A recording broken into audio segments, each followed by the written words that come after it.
मुरादाबाद भारतीय किसान यूनियन के आह्वान पर किसानों ने जिलाधिकारी कार्यालय पर धरना शुरू किया।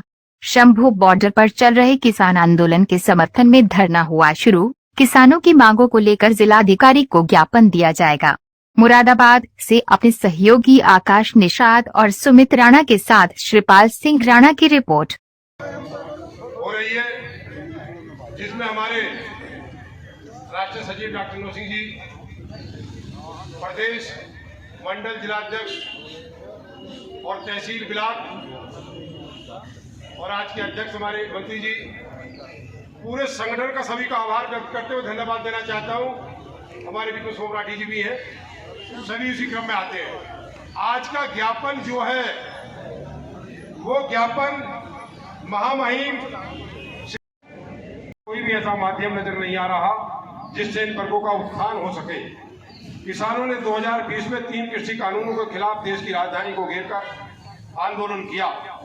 किसानों के लंबे संघर्ष के बाद जब कृषि कानून वापस लिए गए थे, तब किसानों से किए गए वायदे आज तक पूरे नहीं हुए। अतः भारतीय किसान यूनियन निम्नलिखित मांगों की ओर आपका ध्यान आकर्षित करना चाहती है। सभी 50% पर MSP देनी सुनिश्चित की जाए। नंबर 2, गन्ने का मूल्य उत्तर प्रदेश सहित अन्य राज्यों में खर्च के अनुपात में 500 रुपये प्रति क्विंटल घोषित किया जाए, क्योंकि पिराई सत्र चले 2 माह से भी अधिक का समय हो गया है। भुगतान को डिजिटल माध्यम से जोड़ा जाए। किसान नेता भैया सुन लो, किसान नेता जगजीत सिंह डल्लेवाल जी की 43 दिन से आमरण अनशन पर बैठे हुए हैं। उनके स्वास्थ्य को देखते हुए केंद्र सरकार किसानों की सभी मांगे जल्द से जल्द पूरी करे। ऋणग्रस्तता और किसान आत्महत्या को समाप्त करने के लिए व्यापक ऋण माफी। नंबर 5, राष्ट्रीय मुद्रीकरण पाइपलाइन NMP को खत्म किया जाए। सार्वजनिक क्षेत्र के उपक्रमों और सार्वजनिक सेवाओं, स्वास्थ्य, शिक्षा, बिजली का निजीकरण नहीं किया जाए। कोई प्रीपेड स्मार्ट मीटर न हो। कृषि पंपों के लिए मुफ्त बिजली हो। घरेलू उपयोगकर्ताओं और दुकानों को 300 यूनिट मुफ्त बिजली दी जाए। नंबर 6, कोई डिजिटल के साथ ICAR समझौते नहीं किए जाएं जो राज्य सरकारों के अधिकारों का अतिक्रमण करते हैं और कृषि के निगमीकरण को बढ़ावा देते हैं। राज्य सरकार सार्वजनिक क्षेत्र द्वारा ऋण खरीद, प्रसंस्करण और ब्रांडेड प्रोडक्शन में समर्थित उत्पादक सहकारी समितियों, सामूहिक सूक्ष्म लघु मध्यम उद्यमों के संघ को बढ़ावा देने के लिए सहकारी खेती अधिनियम लागू करें। नंबर 7, आधाधुंध भूमि अधिग्रहण को समाप्त करें। LAR अधिनियम 2013 FRA को लागू करें। नंबर 8, सार्वजनिक देश में 350 खंडसारी के उद्योग प्रभावित हो रहे हैं, जिसका सीधा प्रभाव गांव देहात के किसान पर पहुंच रहा है। नंबर 11, केंद्र सरकार new national agriculture market policy को रद्द करे। साथ ही सभी किसान संगठनों से चर्चा कर एक प्रभावी नीति तैयार करें। ये आपका ज्ञापन में मुख्य मुद्दे आपको भी बताए गए हैं। देखिएगा, कुछ बात जो आपके हित की है। प्राकृतिक आपदा में गन्ने की फसल बर्बाद हुई है, उसके बाद भी गन्ना मूल्य वृद्धि नहीं की गई। लागत का 1.5 गुना देने का वादा किया था, लेकिन अभी तक पूरा नहीं हुआ। तो तमाम समस्याओं को लेकर जो आज यह बैठक है, ये ज्ञापन जिलाधिकारी महोदय के द्वारा हमारी राष्ट्रपति महिमा को जाएगा। तो आज ज्ञापन का उद्देश्य यही है कि पूरे प्रदेश में जो आंदोलन चल रहा है, पूरे उत्तर प्रदेश के मुख्यालयों पर जिलाधिकारी महोदय के द्वारा ज्ञापन आपको दिया जाएगा। 2-3 नारे लगवाऊंगा, जरा कमर सीधी करके अभी नहीं आई आवाज में, ये बात नहीं हुई। अरे जवान और किसान और जिंदाबाद आप सब।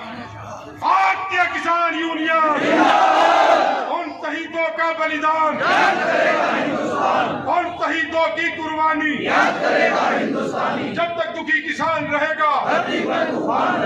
जय जवान, जय किसान, जय जवान, जय किसान। फसल हमारी भाव तुम्हारा नहीं चलेगा, नहीं चलेगा। फसल हमारी भाव तुम्हारा नहीं चलेगा, नहीं चलेगा। वोट हमारा राज तुम्हारा नहीं चलेगा, नहीं चलेगा। जय जवान, जय किसान, जय हिंदुस्तान। धन्यवाद आप सबके लिए बहुत बहुत। भिखारी है, हम भिखारी तो है नहीं, हमें तो अधिकारों को छीनना है। 2020 में जो हमने 13 महीने आंदोलन चलाया बीच में, उस आंदोलन में ये तय हुआ था कि हम स्वामीनाथन आयोग लागू करेंगे, और उसके बावजूद कलराज मिश्र का जो आयोग था, 2 आयोग बनाए थे कांग्रेस सरकार ने, उसका तो 8वां वेतन लागू कर दिया, और हमारी जिनसों के जो लाभकारी मूल्य मिलना था, एमएसपी कानून में लाना था, वो ये लोग अपनी जगह जो है अपनी बात से मुकर गए। सर्वप्रथम तो एमएसपी कानून में लाई जाए जिससे जिनसों का लाभकारी मूल्य मिले। उसके बावजूद जब 3 कानून इन्होंने वापस लिए, आज कृषि विपणन कानून दोबारा फिर ये अंदर खाने फिर उसे लागू करने जा रहे हैं। तो इसका हम सारे लोग, पूरा भारत का किसान, इसका हम बहुत मजबूत तरीके से विरोध कर रहे हैं और विरोध करेंगे। उसके बावजूद आज देश में गन्ने की फसल है हमारी, बहुत फसल बर्बाद हुई है गन्ने की, धान की फसल बर्बाद हुई है इस बार में। बाकी हमने रात भी माननीय जो मुख्यमंत्री हैं योगी जी, उनकी बहुत सी बातें सुनी, बड़े आक्रोश में वो बात कर रहे थे। क्या उन्हें ये पता नहीं धान की फसल बर्बाद हो गई? क्या उन्हें ये फसल पता नहीं गन्ने की फसल बर्बाद हो गई? मतलब किस बात के ऊपर वो लोग मेजर थपथपा रहे हैं, ये समझ में बात नहीं आ रही। जिस किसान को अन्नदाता कहें ये बार बार, आज उस किसान का बुरी तरीके से शोषण हो रहा।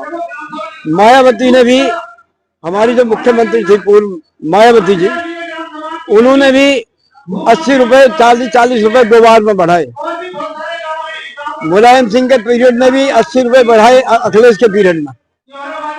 परंतु आज ये 1 पैसा बढ़ाने के लिए तैयार नहीं, जबकि देश का किसान आज बर्बादी की कगार पे है। कर्जे की जो मांग है वो हमारी कोई वो नहीं है। जितना सन 67 को आधार वर्ष मानते हुए हमारे जिनसों के रेट कम हुए हैं, इनके कारखानों की वस्तुओं के रेट 40% तक बढ़ गए, हमारे मात्र 22% बढ़े हैं। ये तो देश के व्यापारियों को उनका भला कर रहे हैं, किसान की तरफ कोई ध्यान नहीं। चाहे देश चला जाओ, जमीनों को कब्जा करना चाहते हैं। इस पर हमारे सभी मीडिया वालों को, जो संदर्भ व्यक्ति है, उन्हें सबको विचार करना चाहिए। है जी, मुख्य मांग है एमएसपी कानून में लाई जा, कृषि विपणन प्रणाली जो कुछ दोबारा लागू कर रहे हैं, ये फिर ये समाप्त की जाए। उधर हमारे डल्लेवाल जी बहुत बुरी दयनीय स्थिति में है, 45 दिन हो गए उन्हें।